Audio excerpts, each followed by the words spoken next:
Hello dear students, subscribe the channel and touch the bell icon for notification. Today, we shall start the next part of the lesson, shown in the title of this video.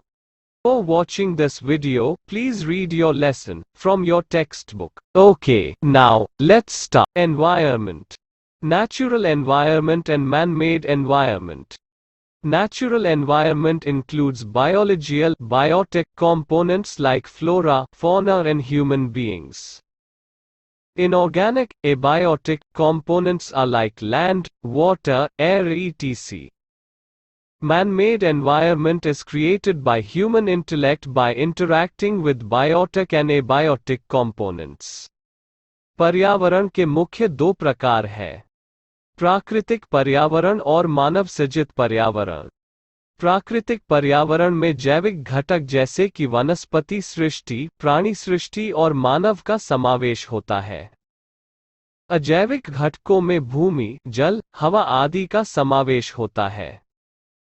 मानव सृजित पर्यावरण मानव के बुद्धि कौशल से जैविक और अजैविक घटकों के साथ आंतरक्रिया से बनता है। Man-made environment. Man interacts with surrounding environment. He makes changes in it according to his need. In ancient times man lived a nomadic life and adapted the environment according to his own needs. His life was simple and his needs were limited, so all his needs were met from the surrounding environment. As the time passed, changes occurred and needs also increased. Man learnt how to use and change the environment. As a result, production increased in agriculture, animal husbandry due to invention of wheel and industrial revolution. This man-made environment is also known as cultural environment. मानव निर्मित पर्यावरण. मनुष्य अपने आसपास के पर्यावरण के साथ आंतरक्रिया करता है। अपनी आवश्यकता के अनुसार उसमें परिवर्तन करता है। आदिकाल में मनुष्य भटकता जीवन जीता था और अपनी आवश्यकता के लिए पर्यावरण को अनुकूल बनाता था। उसका जीवन सरल और आवश्यकताएं मर्यादित थीं, जिससे उसके आसपास के पर्यावरण में से सभी आवश्यकताएं पूरी हो जाती थीं। समय के साथ परिवर्तन हुआ और आवश्यकताओं में भी वृद्धि हुई। मनुष्य ने पर्यावरण का उपयोग और उसमें परिवर्तन करने के तरीके सीख लिए थे। परिणामस्वरूप कृषि, पशुपालन, चक्र की खोज, औद्योगिक क्रांति के कारण उत्पादन में वृद्धि हुई। इस मानव निर्मित पर्यावरण को सांस्कृतिक पर्यावरण के रूप में भी पहचाना जाता है। Distribution of water. The area of water on earth is more on than land area. It occupies about 71% of the Earth's surface. An ocean is a water body that has huge reserves of water. There are 4 oceans on the Earth: 1 Pacific, 2 Atlantic, 3 Indian, 4 Arctic. All these oceans are connected to one another. These oceans are very wide and deep. In the Pacific Ocean there is a trench which is 10 to 11 kilometers deep. Mostly of the water on the earth is saline. It is mainly found in oceans and seas. The main sources of fresh water are glaciers, groundwater, lakes of fresh water, rivers, etc. जल का वितरण. पृथ्वी के धरातल पर भूमि क्षेत्र की अपेक्षा जल क्षेत्र अधिक है, जो पृथ्वी के धरातल का लगभग 71% क्षेत्र रोकता है। पानी की विशाल जलराशि वाले भागों को महासागर कहते हैं। पृथ्वी पर 4 महासागर हैं, जो इस प्रकार से हैं: 1 पैसिफिक, 2 एटलांटिक, 3 हिंद, 4 आर्कटिक।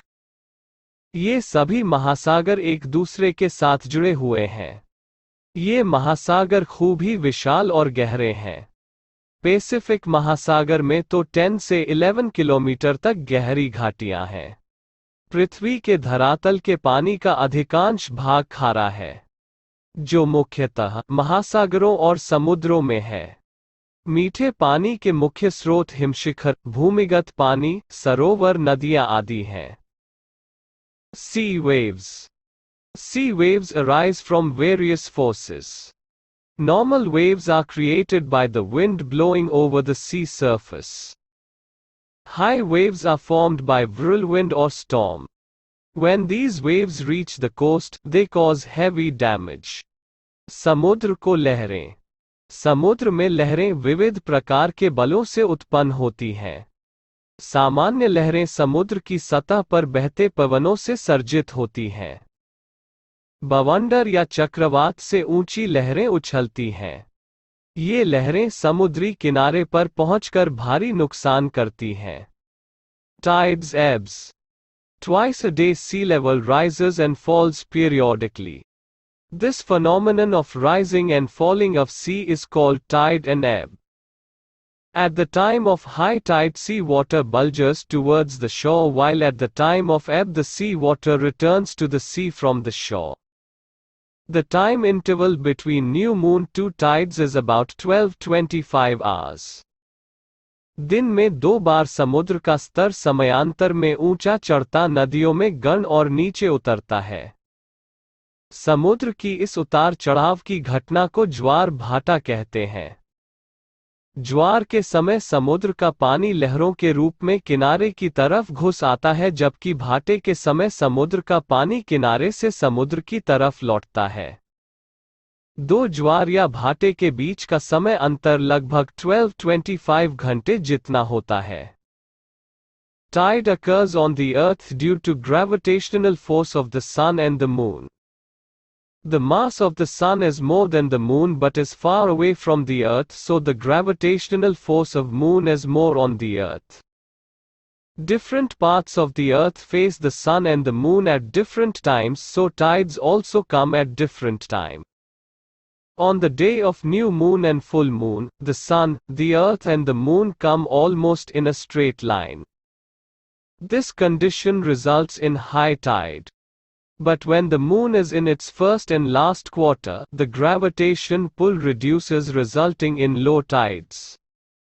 सूर्य और चंद्रमा के गुरुत्वाकर्षण बल के कारण पृथ्वी पर ज्वार भाटा आता है. सूर्य चंद्र से द्रव्यमान में अधिक बड़ा है, परंतु चंद्र की अपेक्षा पृथ्वी से दूर स्थित है, जिससे पृथ्वी पर चंद्र का गुरुत्वाकर्षण बल अधिक है. पृथ्वी के भिन्न भाग सूर्य और चंद्र के सामने आते हैं. इसलिए अलग अलग समय पर ज्वार भाटा आता है.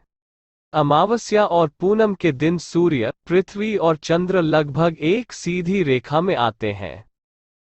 इस स्थिति के प्रभाव से दीर्घ ज्वार आता है, जबकि शुक्ल पक्ष और कृष्ण पक्ष के मध्य के दिनों में गुरुत्वाकर्षण घटने से ज्वार नीचे आते हैं. Dear students, this brings to the end of this part of the video. Hope you must have understood everything.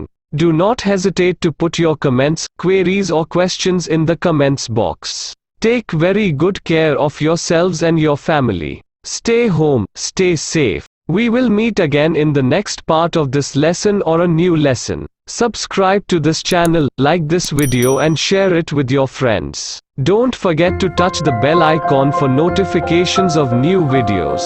Till then, it's goodbye from BRAMS School.